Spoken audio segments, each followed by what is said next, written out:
Hello and welcome to Note Doctors. My name is Paul. My name is Jenn. My name is Ben. And we are your hosts. We are all university music theory instructors who are passionate about music theory and music theory instruction. In this podcast, we will be talking about all things theory with some of the best music theory teachers in the country. If you want to know more about music theory and the most effective and innovative ways to teach it, this is the podcast for you.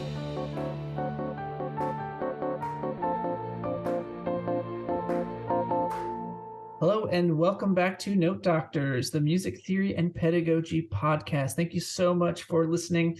We've got another exciting episode where we are collaborating with the Journal of Music Theory Pedagogy. Jenn, what is the Journal of Music Theory Pedagogy? I know I asked you last time. You did such a great job just saying something off the cuff. So you can go two for two. The Journal of Music Theory Pedagogy is a collection of articles about teaching music theory. It is a fully open resource. You don't have to pay for access to that journal. It's really great. And it's really an excellent resource. Like if you're someone who is trying to improve your teaching or just keep everything fresh, it's the right place to go. Absolutely. Wow, Jenn, you should be on like NPR or something where you have to like read those things. I should have a podcast. Is that what you're saying? Have a podcast, right?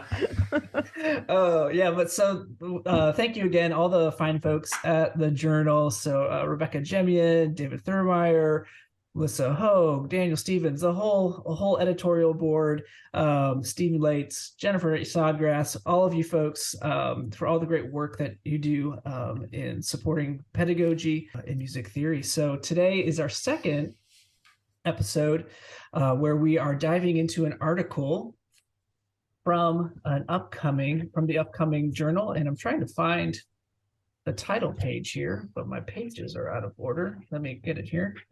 Article we're looking at is called Student-Driven Music Theory, How the Question Formulation Technique Can Promote Agency, Engagement, and Curiosity. And this is a paper that was co-authored by two colleagues at the University of Delaware, Philip Duker and Patricia Burns, and we get to talk to both of them. So it's a great conversation. Before we get to the conversation, let's read a little bit about our guests. So we'll start with Patricia. Okay, so Patricia Burt is an assistant professor at the University of Delaware, where she teaches undergraduate and graduate music theory classes. Her recent interests in the field of music theory pedagogy include the use of games in the theory core, approaches to large-scale design in first semester theory classes, and ungrading the classroom. Her other primary research area has to do with the study of spatial design and the role it plays in creating musical tension and articulating form. When not in the classroom or her office, she enjoys tinkering with recipes in the kitchen. She and I have that in common. Or looking for the next mountain to hike. And Philip Duker is Associate Professor of Music at the University of Delaware, where he researches pedagogy, analytical systems, and repetition in 20th century music. He has published a handful of articles and book chapters on pedagogy, most recently in the Routledge Companions to Music Theory Pedagogy and Aural Skills Pedagogy. He served as the lead organizer for Engaging Students, Essays in Music Pedagogy from 2014 to 2020, and is currently director of the Institute for Transforming University Education at the University of Delaware. Adding to this evidence that he has fallen into the trap of service, Phil was awarded the 2021 SMT Volunteer of the Year Award for his work as chair of the IT/Networking Committee. I think another thing that this process does is it normalizes asking questions. So one of the steps in the QFT is you ask as many questions as possible and you write every single question down and you don't judge the question. And the idea is just like throw all these questions down on the paper and then later on you can figure out which questions, seem like really interesting questions. But it gets students in the habit of actually asking questions. I think students are so used to just taking in information. But like you get questions that are just like really deep and really awesome questions that you normally don't have time to talk about in a theory course because you're so focused on skill development and getting students facility with those skills. But just taking some time to say this is a really important question, and even taking 5 minutes to survey some of the thoughts and ideas you have about it can be really helpful for students to contextualize the kind of things you do. Phil and Patricia, we are so excited to have you on the podcast to talk with you about your new article that's coming out in JMTP. And so this is coming out in the end of December. So in January, this will be coming out. And so we're thrilled to talk with you about your article. We have a lot of questions, or I have a lot of questions. I always have a lot of questions, but just this question formulation technique, I think, is such a possibly transformative way of thinking about engaging with students. And so we're thrilled to talk to you about that. But before we get into it, we always like to ask our guests a little bit about how they got into music theory. And maybe we can open up this conversation by adding on the additional question, because it's the holidays, of how do you answer your great Aunt Marva at the holiday dinner table of, well, what do you do for a living? What do you do? So maybe we can start by doing that, because we're all going to be answering those random questions and answering music theory and getting those quizzical looks. So whichever one of you wants to start.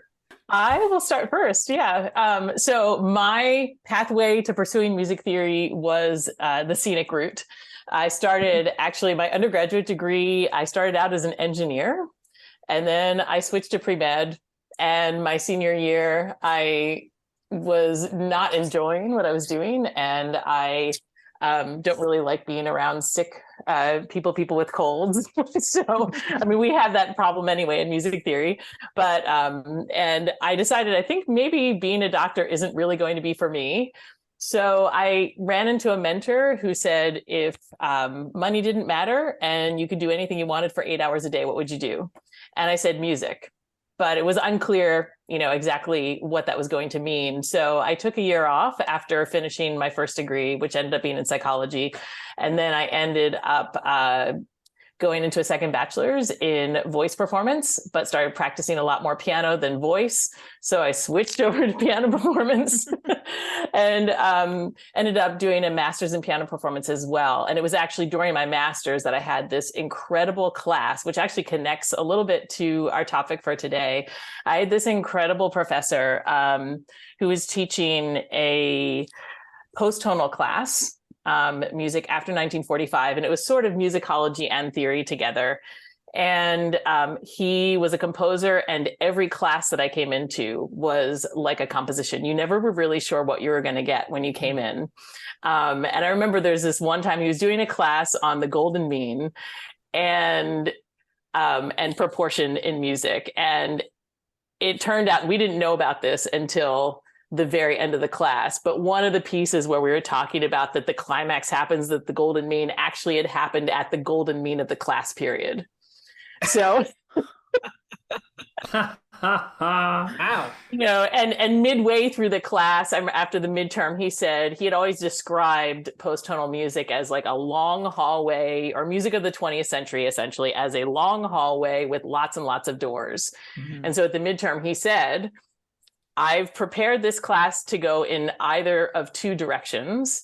You all are going to make the decision about how we're going to proceed. He's like, I have all of the materials prepared. Either we can go back and revisit the doors from the first half of class, or and go into those styles in more depth, or we can continue down the hallway and open some more doors. But this is completely up to you as a class, and we're going to vote on it. So the students actually having some say in terms of how the class actually went. And so it was that class where I was so excited by the way he was teaching the class. Mm-hmm. And it actually, I think it made me more excited about the kind of music we were listening to, which had actually quite honestly been difficult for me in my 20s. And so I think, I don't know if I mentioned, I was in my mid-30s by the time I was actually becoming a music theorist. So, I started thinking about what I could do that would be like that. And I thought, well, my love of math and analysis and my interest in music and my keyboard skills all sort of combined nicely to pursue music theory. And I love teaching. And so that's the direction I went in. And so when I describe to my family members what I do, I just tell them I kind of work in the psychoanalysis of music. Like what I do is I help students understand that the structure of the music they're listening to in part is what gives them the various kinds of experiences they have when they're listening to and performing music. That's I love great. that. All right, and you, Philip. All right. So, yeah, I actually started my music. We're both kind of like outsiders in this way, I guess. So I started as a drummer, not a percussionist, notice, just a drummer. Like I played drums all through middle school and high school, and I was very into like rock bands, improvisation, doing jazz and things like that. And then when I got to college, I actually got a scholarship to go to the University of Maryland, Baltimore County for philosophy. And so I was a double major in philosophy. And while I was there, I picked up music sort of along the way. And I'd always been interested in jazz and things like that, and kind of like just this peculiar like emotional effect you have in music. Like it's a very irrational thing if you sort of step back and look at it. It's like, you know, I'm listening to these sounds and they make me feel things. And that was kind of like very peculiar. So I wanted to dig into more of that. And so I was like, you know, I went into coming out of college, it's like, well, I love music and I love theories, you know, from philosophy. It's like, I could put those two together.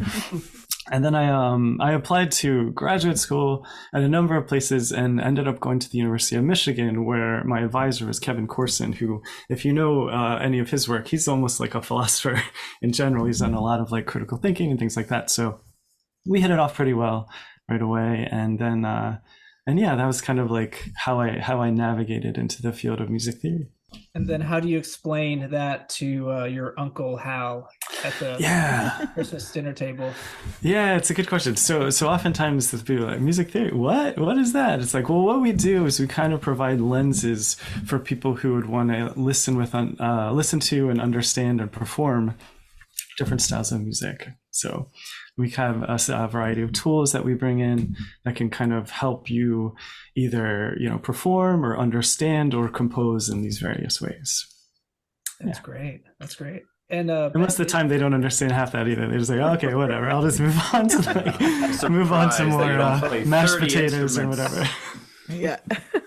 Yes. They're surprised when you say you don't play 30 instruments. Right. I don't know, Phil. Exactly. Phil, don't you just pass over some a journal, the Music Theory Spectrum or something? Just pass it out at the table. Here's some light reading for you all tonight. Yes. Yeah, exactly. We all know you don't talk about religion, politics, or music theory at the dinner table. So we are here to talk with you about your particular paper that's coming out in one of those journals, JMTP, entitled, this is the title that I have. Hopefully this is still the same title, or you can let me know if it's different, but it's called Student-Driven Music Theory: How the Question Formulation Technique Can Promote Agency, Engagement, and Curiosity. So first off, what is the question formulation technique? So, Phil, I'm going to let you go with this one because you're the one who introduced me to it. Okay, so the question formulation technique is a structured pedagogy that encourages and promotes students to ask their questions about a given topic or subject matter. So one of the benefits of it is it's structured in ways that really allow students and encourage students to kind of think from various perspectives about things. So it begins with this whole process of just generating as many questions as you possibly can come up with. And then only later do you start bringing a more critical lens and start refining those questions, like which of these are more relevant, which of these are most important, and which of these are going to focus on. But essentially, it's a way to get your students to come up with questions that you can then use to bring into your classes and drive learning. Did I miss anything, Patricia, you want to add it? No, I think that's great. Well, it's interesting because with both of your backgrounds, philosophy and psychology, I can see how this teaching technique would really appeal to you. Like, as you were talking about your backgrounds, I was like, oh, this makes perfect sense. In the article, you explore actually a couple of different ways that you've used the technique in your classroom, some case studies. Could you kind of walk us through some of those? Yeah, absolutely. So one of my favorite examples, or one of my favorite QFTs, occurred in the second semester of a diatonic theory class.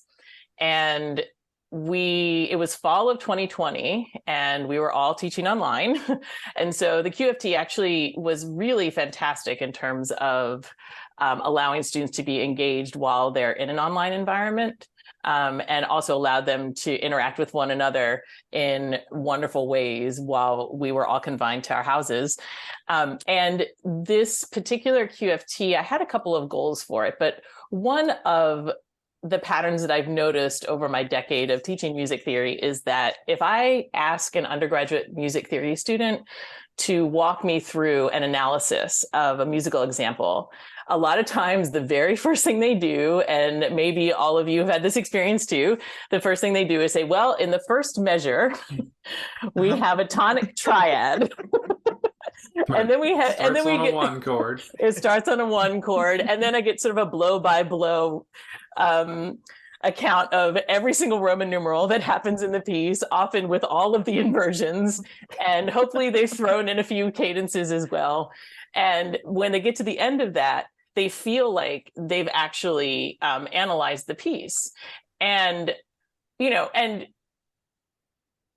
I understand it because they're learning these new ideas, and they're learning new vocabulary and how to label things. And so I want to try to break that habit as quickly as possible, or even help them not to develop that habit, so that they learn pretty early on, oh, these are just labels. And analysis is actually like stepping back from those labels and starting to think about bigger questions. How is musical tension created? How is it resolved? How do we get closure?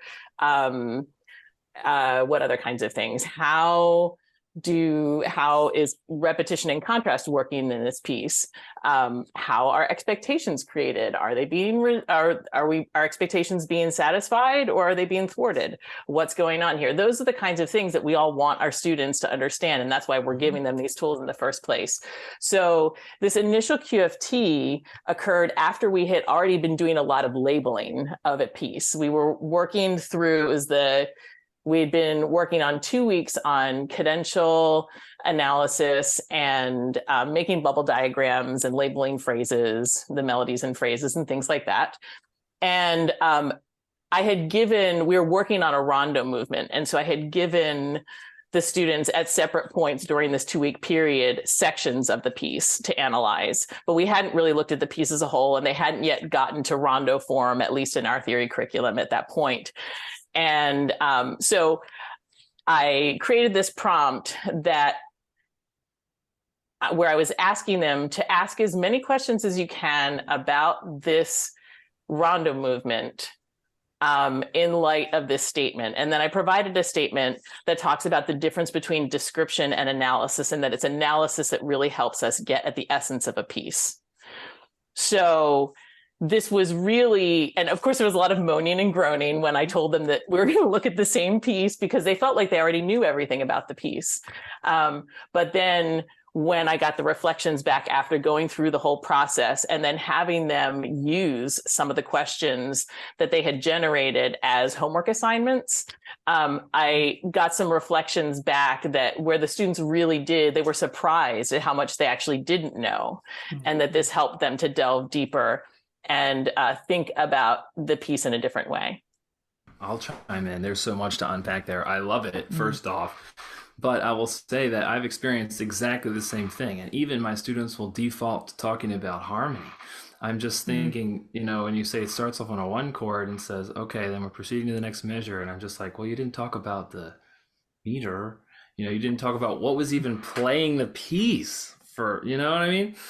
And it's just some things that they just blow over. So I've created some prompts, not necessarily QFTs, and I really like this idea, and chances are I'll probably go ahead and go with it next semester.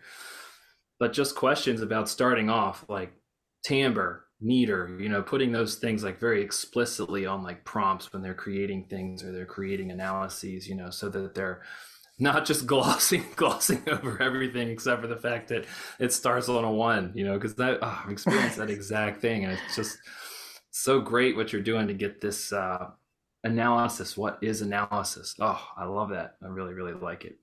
Yeah, well, you're bringing up a really good point about that we're always starting with harmony. And for the most part, the majority of our students actually play melodic instruments or they play a percussion instrument, right, Phil? So they're, Right. so they might be interested in other aspects of the piece, which are equally as interesting. And so this allows them to ask those questions and then pick those questions to actually explore during in their homework assignment or in whatever kind of way you want to use the questions as you move forward with your unit.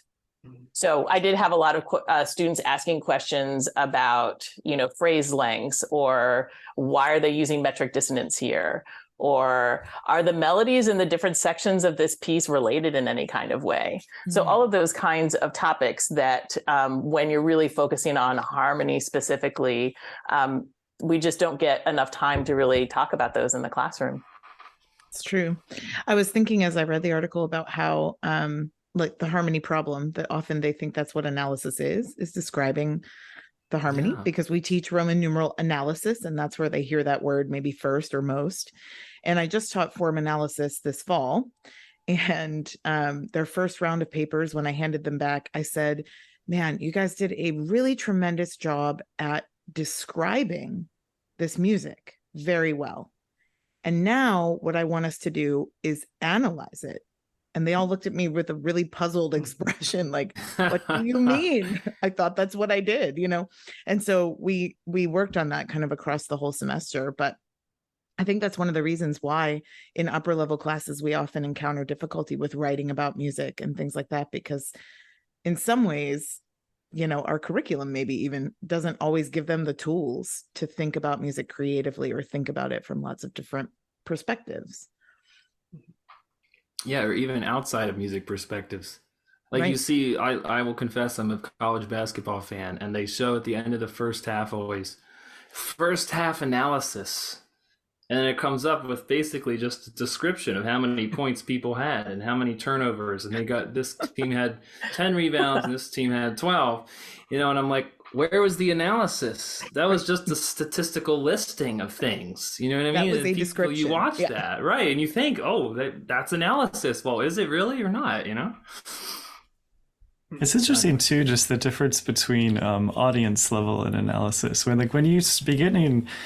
you're teaching music theory or music theory concepts to people in high school and things like that, like, good job, you identified the key. Like that maybe is what functions as analysis, but then it's just realizing that there's these multiple layers that you can dig through and get beyond. And for me, so when we have the question about when some of our students are doing writing, what counts, what is an analytical observation, what versus a description.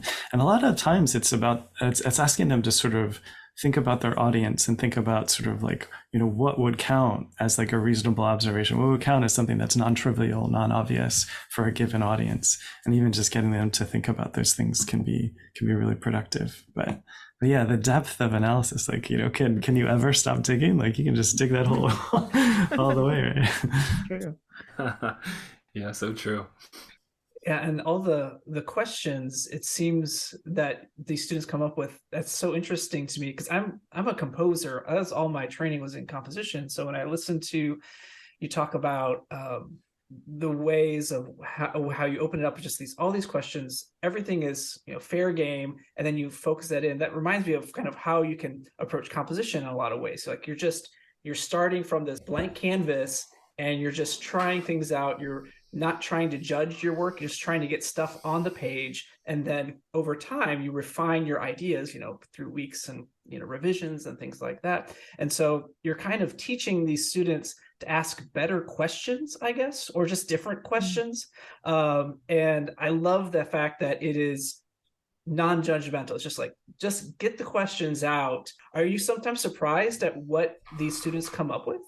Oh, absolutely. So you get delights from multiple angles. First is the ones where they ask questions where you're like, yes, this directly fits with my learning goals. I can totally bring this question to class and drive the course as if I had come up with that question. And those kind of things are pretty awesome for a number of things. Firstly, because they so easily connect with your plan, your like sort of pre-digested ideas about what you're going to talk about.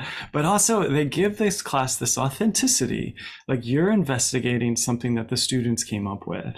And that shift in ownership results in this tangible difference in how much they're going to engage with those questions. Like this isn't like, oh, Duker gave them another question. It's like, this is actually like, you know, Sebastian's question that he came up with, or Genevieve's question that he came up with. So like these are students in the class that they can relate to, and they say like, oh, like this, like I remember they came up with that in a small group when we were talking. So it gives this air of like authenticity to what you're actually doing and how you're exploring things. And that level of student input is really empowering for many students. The other side of thing that's kind of great, and Patricia had experience with this, where they're kind of like questioning some of the foundational beliefs of a discipline, but like you get questions that are just like really deep and really awesome questions that like, you know, you normally don't have time to talk about in a theory course because you're so focused on skill development, getting students facility with those skills. So but just taking some time to say like, you know, this is a really important question, and even taking 5 minutes to survey some of the thoughts and ideas you have about it can be really helpful for students to contextualize the kind of things you do. So yeah, it's there's delights on many sides from what the students come up with. Yeah, it's also really interesting to see what they don't ask, because sometimes you feel like you know the obvious question, it's going to be this, and this is, and again, it's that sort of, this is my pre-digested idea of what I want the students to get out of this course. And a lot of times it's so far off their radar because the question is just in a different kind of space than where the students actually are. And then that kind of explains that experience that I think probably a lot of us have, is we talked about this topic and we sort of got up to the top level at the top of the mountain, and the students seem to not really be with you anymore.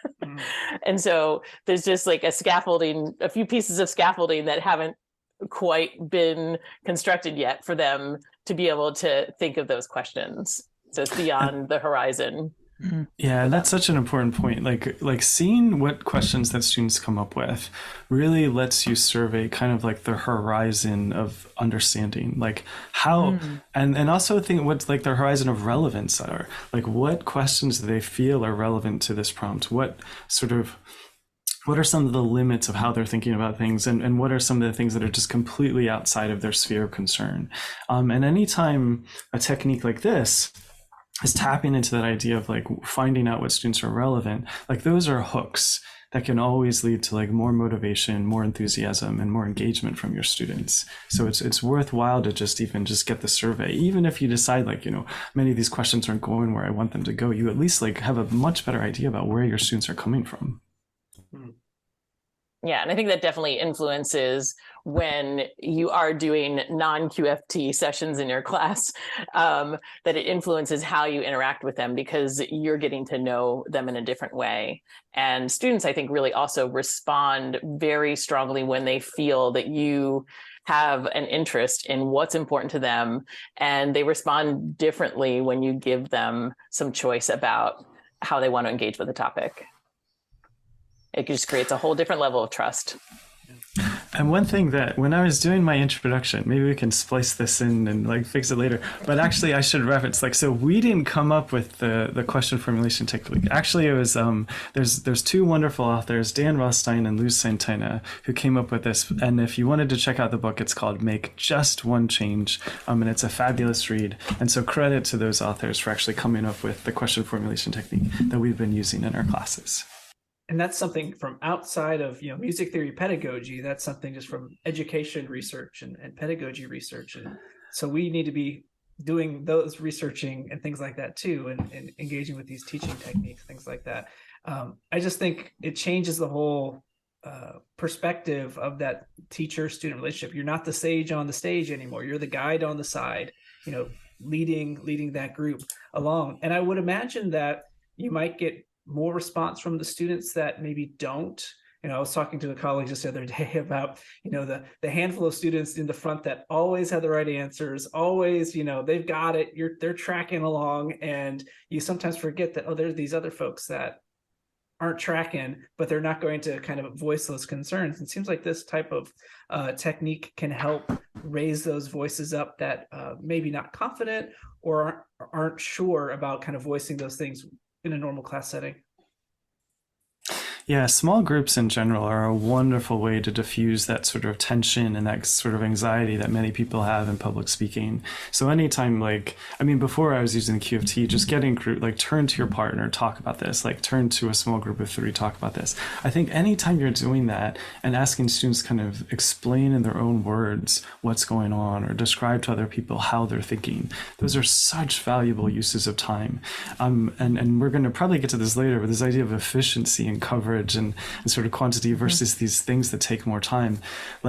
If you think about learning in general and you look at some of the statistics about what students retain from courses, it can be pretty dismal. Lecture as an approach is really not so effective when it's compared to sort of some of these other active learning techniques. So oftentimes, anytime you can get your students working in groups, talking with each other, explaining to each other how things work and things like that, that can be really, really effective use of class time. I think another thing that this process does is it normalizes asking questions.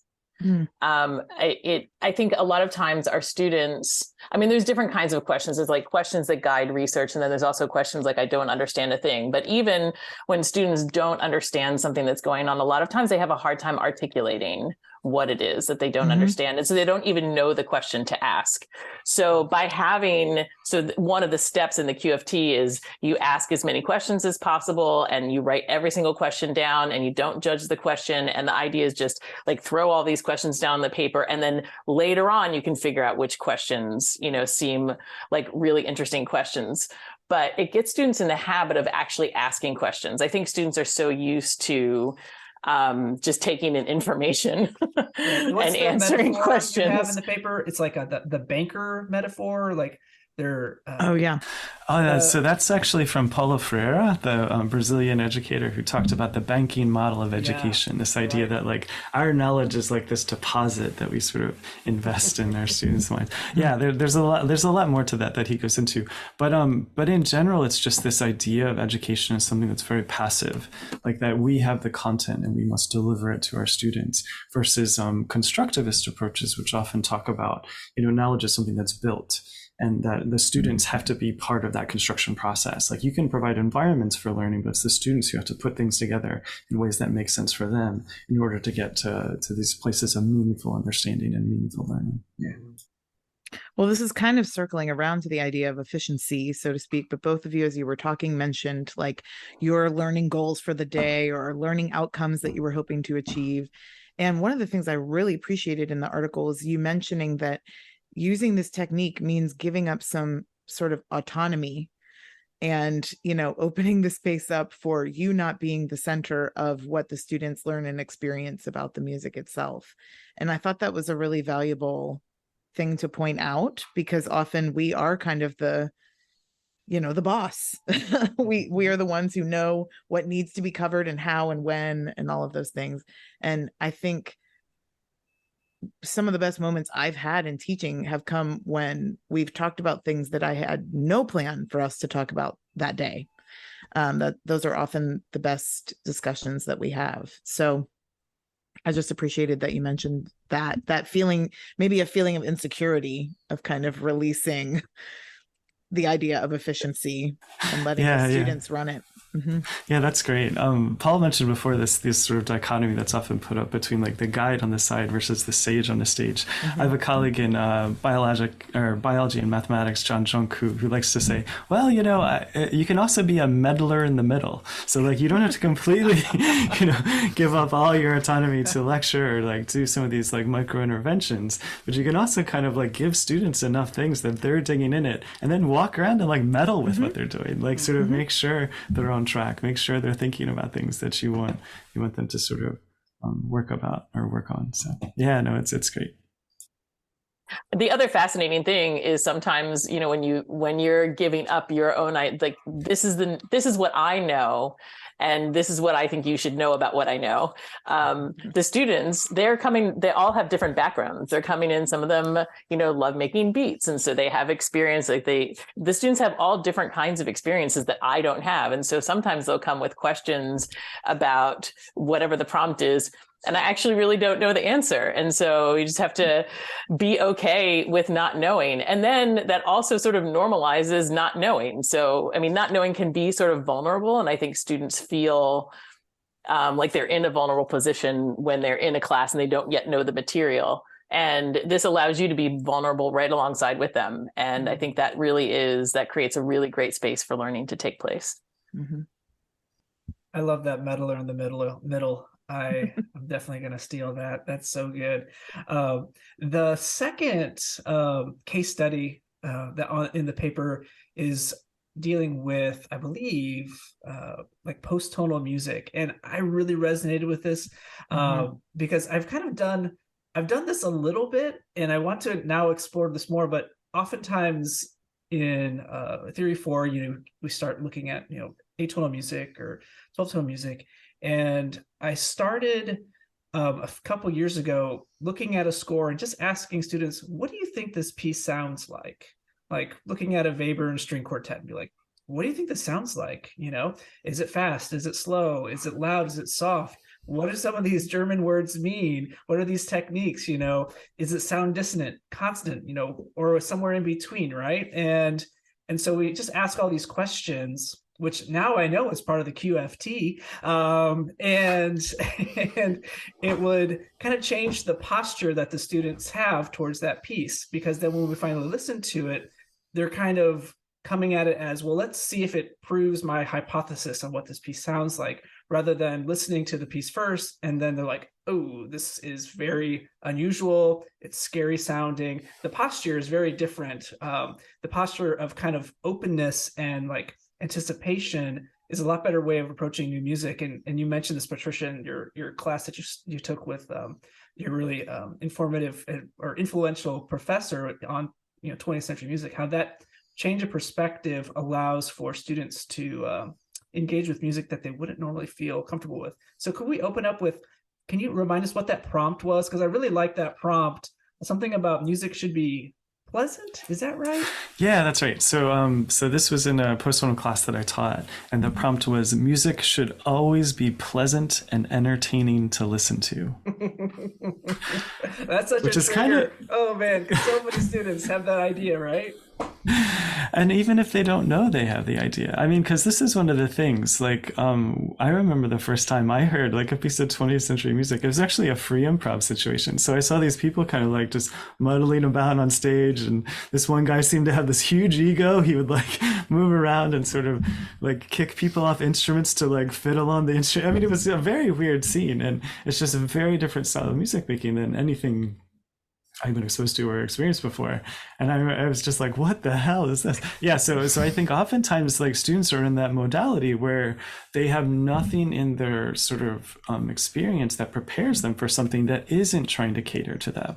I mean, I don't need to tell anyone in this room, like, you know, the status of like critical listening needed to engage with popular music is not as like hard as like some of this 20th century music that we expose them to. And now all right, so to all the popular music people, don't kill me out there, there's certainly sophistication in a lot of that music too, but just in terms of meeting expectations about like baseline things like sounding pleasant or consonants and the use of consonances. So a lot of times what students are first experiencing in those classes are this just radical like questioning of like, wait a minute, this is music? Like you're asking me to sort of engage with what I'm hearing in the same way that I engage with all these other things.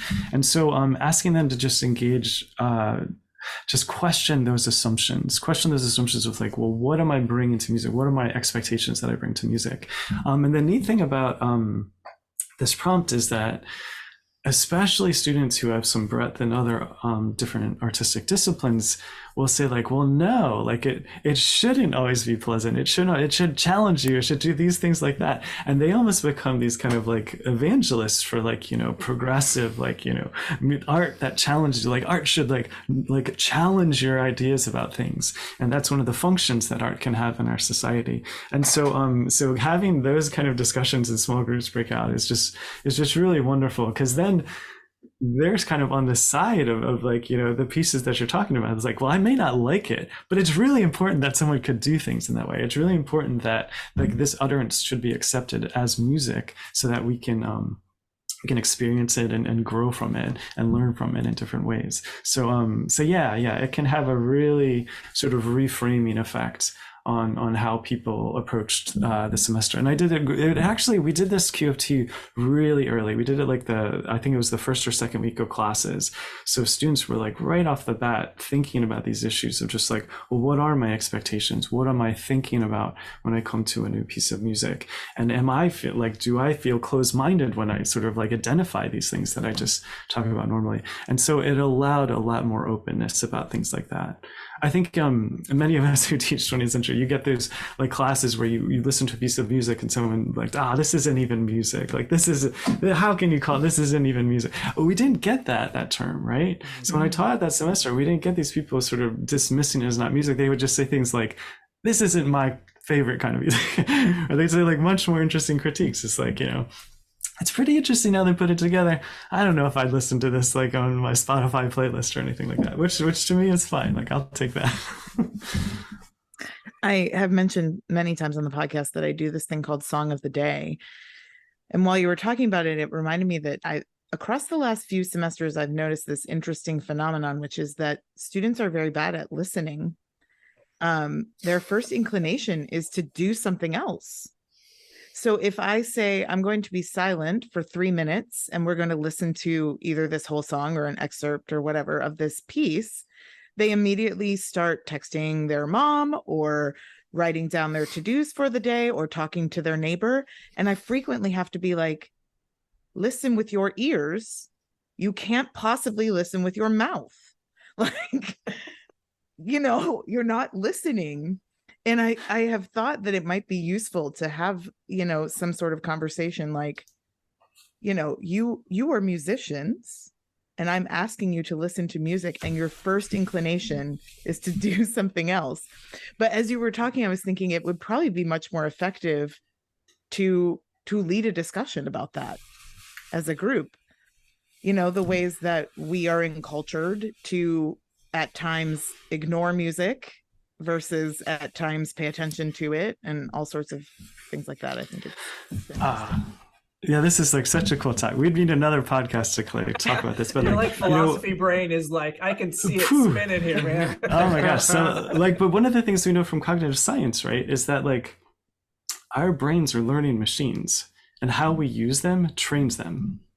Like little things and little decisions, everything we do. So in a way, when someone says like, oh, I love to put music on in the background while I'm studying, like what you're training your brain to do is not pay attention to the music that's going on in the background while you study. So I mean, I don't know. And there's interesting studies that both support and contradict that. But it's this idea about like, training your brain to focus is something that's incredibly hard for many of our intro students, and putting up these distractions or these situations where you're practicing not listening carefully.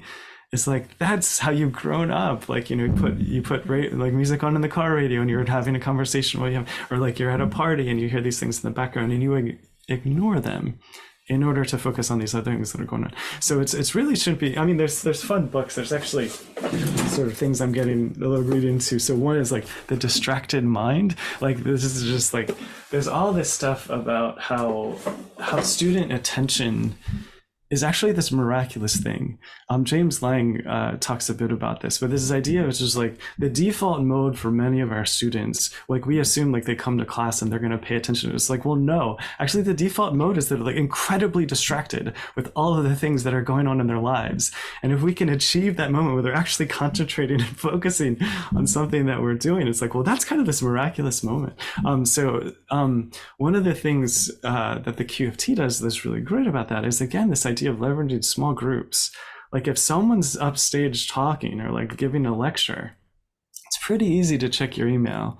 Like you don't have much required of you to do. You don't have much that's sort of required of you to just be sitting there passively. If you're in a group of like 2 to 3 people and you start checking your email, that's quite noticeable. So like that level of engagement that's required, even if it's not like, you know, full attention, like is much more sustained and much more sort of significant. So yeah, but this whole idea of a distraction is something that I think educators should think much more carefully about, because we often assume that, like, you know, if I've lectured about this, therefore the students have learned that. And there's this wonderful gulf of a disconnect between those two ideas, between like coverage and understanding, or coverage and learning. So yeah. Yeah, and just to back up what Phil is saying, so I taught a unit on timbre 2 times. The first time was sort of a more traditional teaching method. I was doing lecturing. I mean, students were going to small groups and chatting a bit, but it was more of a traditional kind of lecture situation. The second one, we used the QFT to talk about, I had not introduced them to anything in the unit. This was the first day of the unit. They sat down and we played them excerpts, videos of spectrogram, and playing first a shakuhachi piece, a solo shakuhachi, and then an excerpt from a piece by, I think, Giant Claw, so like an electronic music piece, and then asked them to they had to come up with questions about what they had just seen. And I would say the first time I taught the class, the whole entire unit, like to get them to understand what a spectrogram was and to go through the whole thing, it took about maybe a day. This took maybe a day and a half. And what we decided to do is we had students actually, you know, figure out which they had to rank their questions, and they could choose whatever their top 3 questions were. They then researched them during class as a group together and presented to the class their findings. And with just a little bit of extra time, they were doing this themselves. And one of the student reflections said specifically, I know I will remember everything about this spectrogram. I'm going to remember this unit much better because I had to ask the questions myself. And I'll say those students are now seniors. And when I see them and we're chatting about things and they talk about, because it was a unique kind of a class, and when they talk about that class, one thing they always remember was the spectrogram unit. Like that comes up more often than not. So I think, I mean, and of course, it's just, you know, it's just a story. It's just anecdotal, but I do think there is a definite difference in terms of them thinking about their own questions and their friends' questions, and using that as a starting point. It occurs to me we haven't asked you to go through the 6 steps. We haven't done that yet, have we? That might be good for people to hear, like, how do you do this in a class period? Yeah, so I'm going to go ahead and hand that off to you. Nice take. So all right. So the QFT is actually starts out with students presenting a prompt, or what's known, what's referred to as a Q focus. And the cool thing, we can talk a little bit about this later, but it could be anything. Like it could be a text, it could be a score, it could be sound, it could be multimedia, it could be really anything that you want your students to engage with and think about. After that point, the instructor kind of steps back and student starts to take over. So what the students do is they produce questions according to 4 rules. So they sort of have a series of rules that they have to follow in producing these questions. after they produced, and oftentimes, and the last question is produce as many questions as you can. So you can get some fun and like healthy competition between groups saying like, what, they're up to 16 already. Whoa, we got to get more. So oftentimes that's this exciting moment in class where students are just like brainstorming, trying to come up with as many things as possible. After they come up with those questions, step 3 is for them to categorize and then manipulate their questions. This is something that can be really helpful, and especially for music educators, to just think about the way that questions are worded. How you word things can have a dramatic impact in sort of what answers you get back, or even how you start to investigate the answers to those questions. Like there's that cliche quote from Einstein that basically says, if I had to answer a question, I would spend 95% of my time making sure that the question was like, worded or constructed in the right way. And then the last 5%, I would actually go and try to solve it. So it's this idea of really thinking carefully about how questions are worded, right?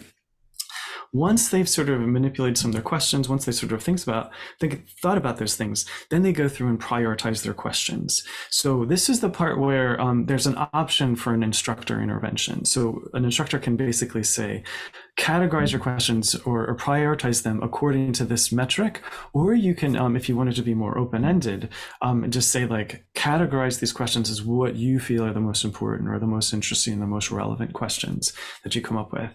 So as students remain in those groups, they then prioritize their questions and come up with usually like 3 or 4 questions out of a long list. I've had the most that I think I've experienced is I had one group come up with 80 questions. I gave them approximately like 20 minutes, and this is like a superstar group, and they just came up with 80 questions. So that was a really hard thing for them to sort of figure out, what are these, like what are the top 3 questions from that. But usually the lists are shorter, and it's not such a daunting task to sort of prioritize their questions. The last 2 stages of the QFT, so step 4 was prioritizing questions. Step 5 is you use those questions. So you take those prioritized questions and you somehow use those to drive learning. You can bring them into class. You can assign them as like extra credit projects, depending, and this is the part again where an instructor gets to negotiate with the class according to their learning goals, and really kind of figure out how these could be used to sort of fit in. Once those questions are used in whatever way an instructor decides, then the last step is for students to reflect on the process. And this is something that I think many many theory teachers could do more of, asking students to kind of reflect on what they've done. There's a lot of evidence from studies that show like asking students to do things is great. They'll learn more than if you just tell them about things. But once they've done that thing, they also need to think about what they've done and reflect on what they've done to really cement that learning. The reflection process has this ability to make things much more sticky and allows them to kind of consolidate that learning in ways that if you don't have a reflection, it's much easier for it to just be forgotten and kind of and not retained as students move forward. So that last step is actually getting students to reflect both on the questions they come up with and the content, but also the process that they used, with the idea, hopefully, that they can transfer some of these things that they've done to other contexts as well. That's great. One question I have is, how does assessment fit within the QFT? How can you assess these different sections of the QFT, or how does that play into it? This sounds great. I want my students to know these things. I don't want to just cover them. I mean, we're all grading our final exams, and so we're getting an experience of how much we really taught them, right? And so, how does assessment play in with this? So I think the activity itself, I have never used any kind of assessment. I haven't assessed, how well the students actually did the QFT. I have had homework assignments that were based off of the questions that they generated, and they would get graded on those homework assignments. And of course, in the regular assessments for the unit, despite the fact that we've talked about that students often will ask questions that we might not have originally covered, a lot of times they actually are asking the kinds of questions that we are hoping to talk about in the class as well. So those sorts of things come up in terms of their creative projects, whatever way you assess, whether it's a creative project or a paper or an exam of some kind or quizzes, you're still assessing the learning the way you typically would. You might need to ask questions in a slightly more open-ended way. so that students, depending on what kinds of questions they decided they wanted to investigate, that there's some way of showing that that's what they learned about. And one of the other things that's important to do, so when you're doing the QFT the first time, very few students are going to be familiar with it. And it's often a good idea to have these sort of check-ins. So what we've found is that doing the first 4 steps is very doable within a single class period. And especially if students are doing it multiple times throughout the semester, you can even do a little bit before and then have those four things. A few times we've used this with Google Docs. So we have students simultaneously editing a Google Doc, and kind of like that's what they need to produce at the end. So Google Docs have this wonderful like simultaneous editing and things like that. But it's also, as an instructor, you can go in and sort of see, like, I've created this doc for you, and like I want you to put your questions in here. And then a little bit what that does is, so the students are doing things that they've never really done before. They know like your teacher just told them to do it, and so they think like, okay, I'll probably get graded on this, even though if you never end up like using that, it's like the students don't know it at that point. And so I'm a big fan of transparency and not like tricking students. And actually oftentimes, like, if there are students who are just not engaged with the process, like you can see that either in the classroom and walk over and sort of just ask them what's going on, or you can see that just in terms of like not participating in a Google Doc based on sort of the history and edits and things like that, if you wanted to dig into that material. But oftentimes, like Patricia said, like not making it high stakes, but these sort of low stakes thing. Like, I'm asking you to participate in class by doing these things, and giving kind of token credit for just completion, not grading them on content per se, but just like having gone through the process, I think is probably a good approach if you do have concerns about students not being motivated unless there is an assessment. Now, there's lots of good evidence that says like you really shouldn't, when possible, like you shouldn't have to rely on that assessment. The more you can get them to kind of think on their own and find intrinsic motivation to engage with things, like you'll get better engagement, better results. But sometimes we live in a world where we want to have like, assessment as a backup for that. So there's certainly ways you could do that. Right. And I'll just mention that for a number of the classes where I was using the QFT, in the times that I talked about in the article, my class was actually ungraded. So during COVID, I experimented with ungrading, and that really does open up a way for students to really, when they're producing work that you're going to give them comments on, it's a lot more open, and you can give them comments just about what it is that they've learned, and it doesn't have to be, you don't have to have like a single standard or learning outcome for every single student. And you all should probably invite Patricia back on the podcast without me, just so she could talk to you more about ungrading, because she's done wonderful work in that area. And she would, she gave a presentation at the last Ped into Practice. There's a lot of really interesting stuff to talk about there for sure. Yeah, and I get to talk to her about this stuff because, exactly. I get to talk to her because she's my colleague, so it's wonderful. So I've already heard like a lot of the stuff she's saying, but yeah, it'd be great for her to share that stuff too. Well, Ben has currently 500 things he needs to grade, so he probably needs to learn more about ungrading. Ben, I'm very interested in this topic, so please come back. I will say it has not made grading periods easier. So it actually, in a lot of ways, is a little bit more challenging. And I'm in the process right now of 30-minute interviews with all 47 of my students. So where we talk about their work, they have a portfolio of work, and we talk about it, and then they assign themselves a grade for their particular portfolio. Now, I could talk to you about standards-based grading, which actually is something that would increase in your efficiency and things like that. But that's another topic too. Oh, that's great. So I was actually wondering, Ben, what do you think about trying to implement QFTs in your 300-person music theory class?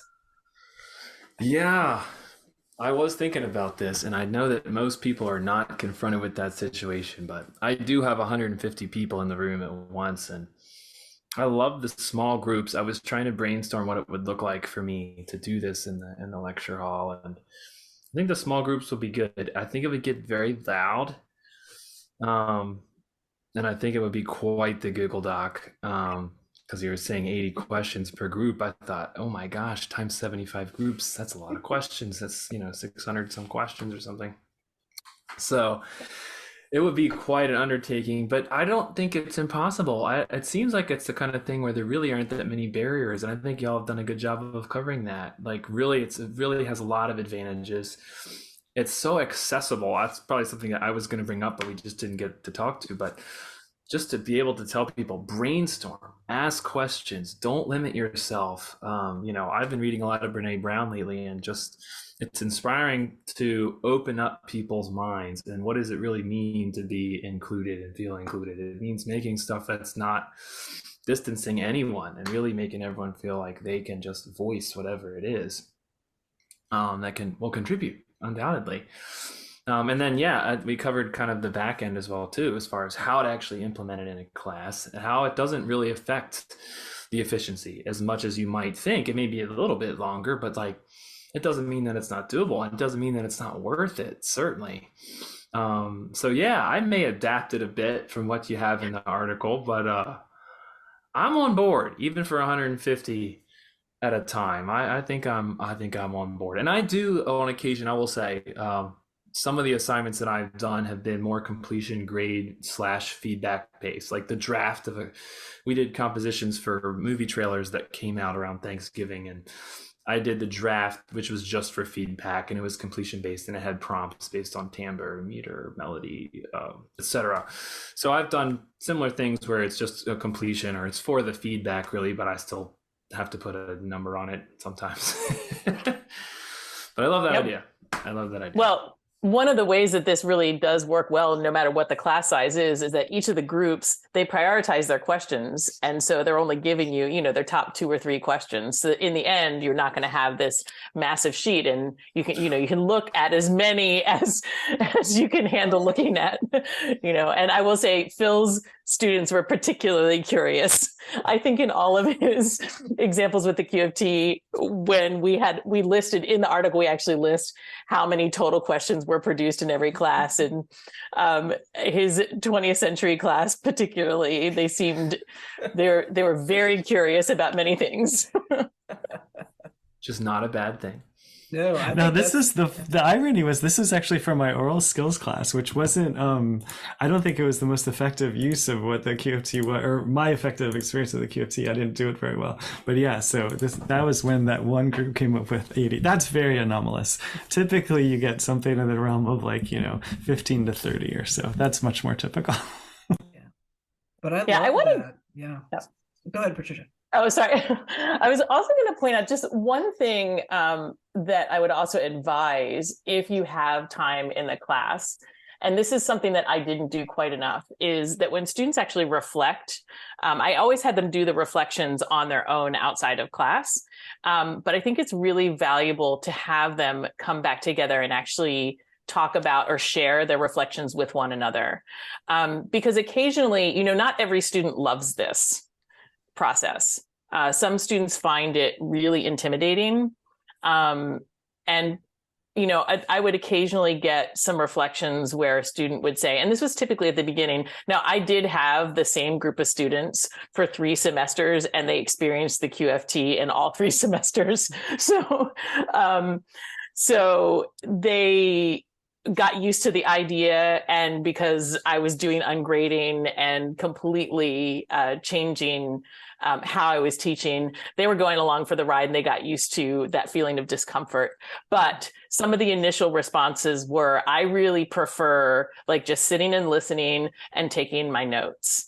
And I think if I had actually had them sharing their experiences so they could hear, in the same way that when they're generating questions in that stage of the QFT, they're hearing each other's questions, I think having those conversations would allow them to air that discomfort. And I think that just would have maybe helped them the second time around to be more excited about the QFT. And that goes back to some of the things we mentioned earlier about Freire's banking model of education. If that's what you're used to, the QFT does ask a lot more of you as a student. You have to do more work. You have to engage more. You have to actually participate in your learning. And for some students, it's like, you know, depending on how much they care about the subject, it's like, man, it might not feel like it's worth it to them. But yeah, it's it can be a challenge for some students. But I think one of the things that Patricia did too is like, if you explain to them why you're doing things, and again, that idea of transparency of education, like if you could explain why you're going through this process, oftentimes they'll respect it, even if they don't prefer it. Yeah, that engagement piece goes back to talking about how students listen, right? If they go through school not having to engage their brain much, right? It can be very uncomfortable or disorienting, just like if they're not used to listening to music. And even I think about, you know, people who sing in a choir or play in a band. Well, they only listen to their part. You want me to listen to the piano and the soprano and the alto? I mean, it goes all around. Yeah, I think this just has them exercising a muscle that they don't get to exercise enough. I don't know. I mean, I feel like when I was in graduate school, I felt really insecure about my ability to ask good questions. And that's what, I mean, as researchers, like we have to get good at asking questions. And so I think it can be, I totally actually sympathize with the students who found some of this difficult to do. But I think they all recognized as they kept doing the activity that they were getting better at thinking about things and asking questions. And, you know, you'd have those pauses because the time, you know, they've asked the first questions that come to mind and then having to keep thinking and digging and, okay, well, let me think about this different aspect that I wasn't originally thinking about so I can formulate some kind of a question. Yeah, I feel that way at every SMT, always afraid to ask the question. I'd rather just make a comment than a question. You have many good company in that group, I think, unfortunately. Well, this has been such a treat. I mean, this has already been an hour, and this time has just flown by. But I know this is finals week for, I think, Ben, Jen, and I, probably for you too. And so we got a lot of stuff going on. So I want to respect your time. But before we go, we always like to do a little rapid fire session where double, right? So we have two guests. So where we ask just some quick questions, just your little hot takes, short answers to short questions. So Ben or Jen, do you have a question? I'm ready. Okay, go for it, Jen. What was your favorite prompt that you used for a QFT this fall? I actually did not use the QFT this semester. Oh. Then last spring or whenever you last used it. So I had one this fall. It was on the relationship between performance and analysis. So I taught a graduate seminar on performance and analysis, and one of the purposes of the question is kind of just to suss out how people approach these two topics and how they relate them and how they think about them. So it was relating to performance and analysis. Yeah. Yeah, I would say actually that was my favorite one that I ever used was the performance and analysis one, where I used quotes from different scholars about that relationship, and they were contradictory or contrasting, and students had to really think about what the value of analysis is. Mm.